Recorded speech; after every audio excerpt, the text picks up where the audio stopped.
Hello, crafty friends. It is Shalon back here for the Printable Cuttable Creatables design team with a holiday string art project for you. Here I am at my crafty desk and I have selected to work with the cute Christmas tree cut file. And again, I am doing this because I am just beginning my December daily. So this is kind of where I'm at right now. However, you can use this technique to create any kind of string art cut file that you would like to do it for. So I'm going to go over here and I recommend selecting the separated SVGs because what we want is we really want that outline. And so I'm dragging that into Silhouette Studio. So I don't want these, so I'm just going to select them and delete them. And I want to separate these, so I'm just going to ungroup them because what I really want is this outline right here. In my December daily this year, I am going to be working with a 6x8 album. And so what I want to do is I want to create a piece of paper that is the 6x8 size, so I know what size to adjust my cut file to be. So over here I'm just going to make it 8 inches high, and I'm actually going to make it 6.5 inches wide, so I have a little bit of a margin to put my hole punches in for my album. And I'm just using this for sizing purposes, and then I'm going to get rid of it. Let me bring this to front because the page was the second thing that I created, so it's automatically layering. And then this is about how big I want it to be.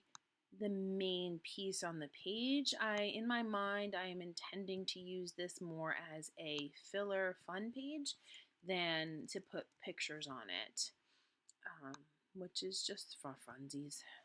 So I learned how to actually sew the string art by taking a Paige Evans class, and I will link her website down below if you want to know some really good scrapbooking techniques or anything like that. I definitely recommend taking some of her classes. So what I did here is I am planning on, like I said, using this left-hand side for the hole punches. So I'm just shifting it over to the right to make sure that I have enough space, and it looks like I do. So I'm just going to move this to the side because I don't really need that anymore. Now I'm going to come over here and I'm going to open up the line window because this is what I need to be working with are these lines. So here I do not need to have it filled, but I do need to increase the line thickness and I do need to make sure that I can see it. So I'm just going to change it so I can see the lines. Now what you want to do is you want it to be perforated. You want this line to be a perforated line. And so I'm going to click on that. And then I want to make it larger. And I'm also going to put print lines of selected shapes because that's what it's going to end up being. And I want it to be larger because I want to be able to like really see it nice and bold. So I think what I want to do is like that. And then I'm just going to round it and then I get my perforated dots. So let me bring back my piece of paper here just to make sure that with the adjustments it fits as well as I want it to, and it does, so that's great. And then what I'm going to do is I'm going to bring this over here because I'm going to just print it on just a regular plain old sheet of copy paper, and I will show you how to make the holes on your piece of acetate. Okay, here we are back at the craft desk, and I have my piece of acetate cut to 6.5 by 8, and then here I have my printout of my polka dotted cut file. So what I'm going to do is I'm going to line this up, and I'm going to make sure that it stays in place with some pieces of washi tape. Now, I am an over washi taper, I believe, just because I'm always afraid that it's going to move. but just a few good pieces should keep it adhered well. I would say just to kind of make sure that you don't cover up your dots. The paper piercer will go through it if you end up going through your dots. However, I just like to be able to see clearly. There we go. And just another piece over here on this side should do it. Okay, now what you're going to need is you're going to need a paper piercing tool, some kind of awl. This one I got like in a big hole set from We Are Makers. And then some kind of foam background.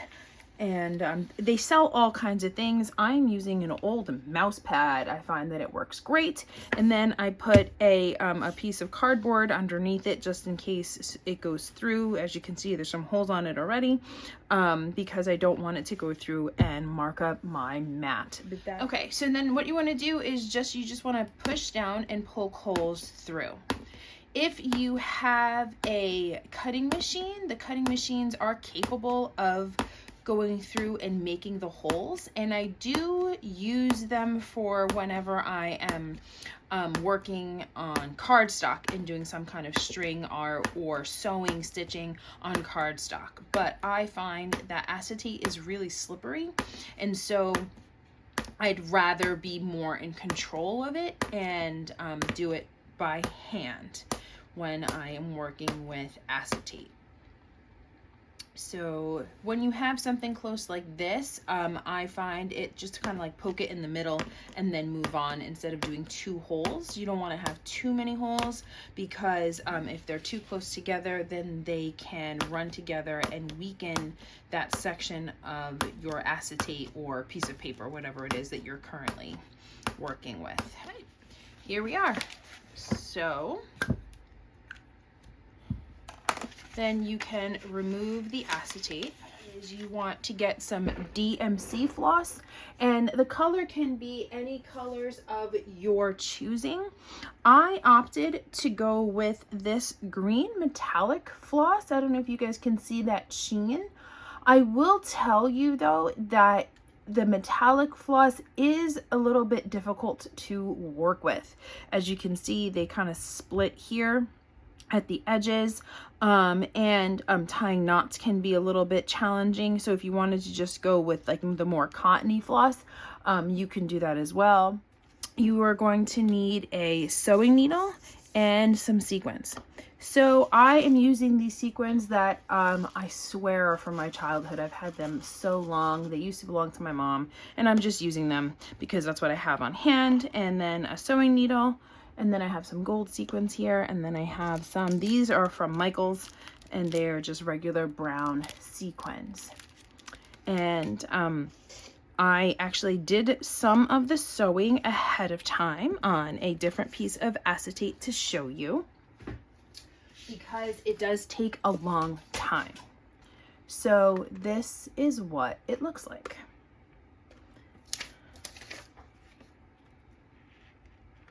As you can see there. And this is how it's going to be. This is the front of my page. That was the back. And I left this part here to show you exactly how to sew it, because this took me about 5 hours. So in order to sew these, what you want to do is you want to take your string, and about an arm's length would be a good amount to start off with. There are 6 strands, and I do like to keep all 6 strands. You don't have to. I know I've heard of people who, you know, split it and only do 3 strands. You know, it's completely up to you. That's a personal call. Okay, so what I do here is I just try to make it tight and line it up. There we go.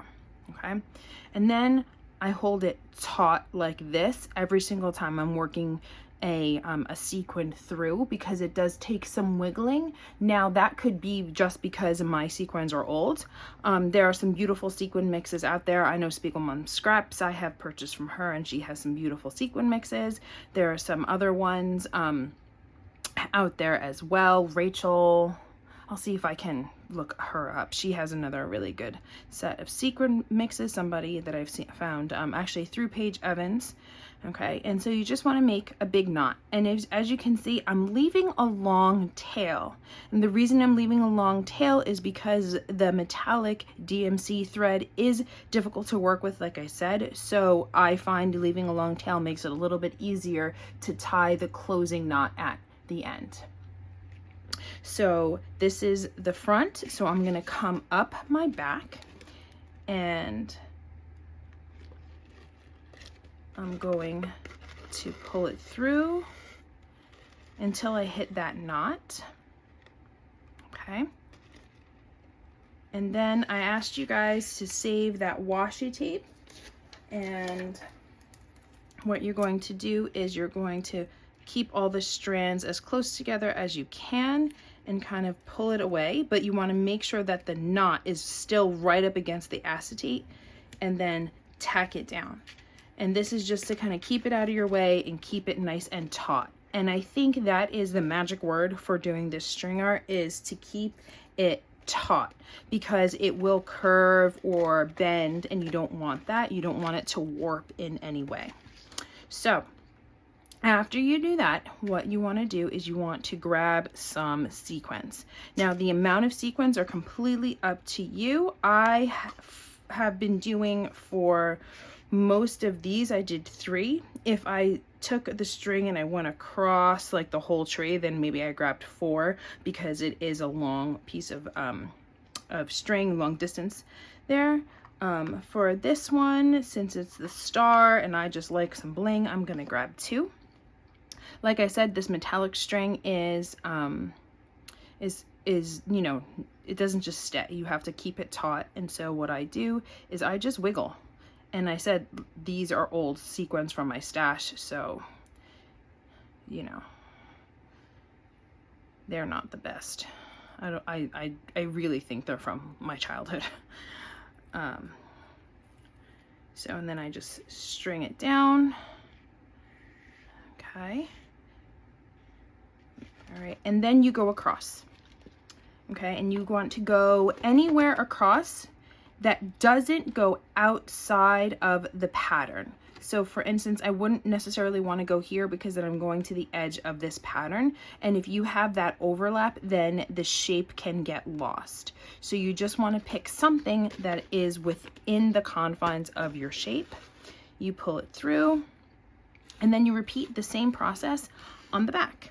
Now I'm spreading out my sequins because they're a little clumpy here, and I don't like that. I want them to be a little bit more spread out. Okay, but again, you want to just keep it taut, flip it over, grab a couple of more sequins. Okay, and or you don't need any sequins, you can just do it just string, and I think that would be also really pretty, especially with this metallic thread, because it does have that sheen already there. But I do like the look of the sequins, especially on the tree. To me, it looks like multicolored ornaments, which was kind of what I was going for, because I love, personally, I'm a multicolored ornament girl on my tree, and lights. So I do not really have a themed tree. I have a memory tree filled with ornaments that are placed any which way, and I wouldn't have it any other way. So for those of you who do beautifully decorated trees worthy of a Hallmark movie, I applaud you, but that is not me. And again, we're gonna come over here this time. And this is the pattern that you are going to keep on repeating, zigzagging back and forth. You can make them close, you can make them far away. The only rule really is just to make sure that when you're zigzagging, you're not going in to the outside space of your pattern. Okay, so I'm just going to keep on doing this until it is done, and then I will come back and show you how to tie it off. Okay friends, I am back here, and as you can see, I have finished doing my heart string art. Now about halfway through I stopped putting in sequins because I didn't want it to be too clustered and grouped with the sequins, so I finished it off with just the gold metallic thread. And like I said, I think that that the sheen of the gold metallic thread really does prevent it from looking too plain, in my opinion. But I've seen plenty of string art look absolutely like stunning and gorgeous as well without any sequins. So now that I'm towards the end here, as you can see right here is where I kind of finished. So what I want to do is I want to finish off with the hole that is right next to where I tied my knot, which is right here.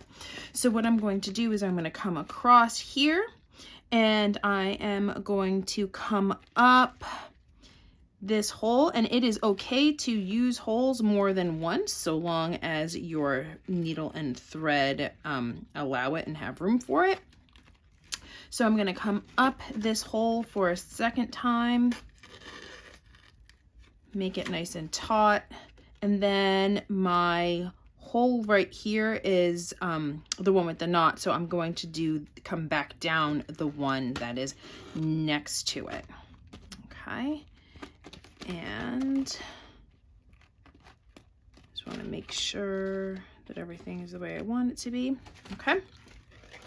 And then over here, all I'm going to do is I'm going to remove the washi tape. And let's see if maybe I can zoom in for you a little bit. And I'm just going to make sure that I have all 6 strands on both sides. As you see, I'm twisting it a little bit, and that's just for me, the ease of everything. And I'm going to just tie a knot.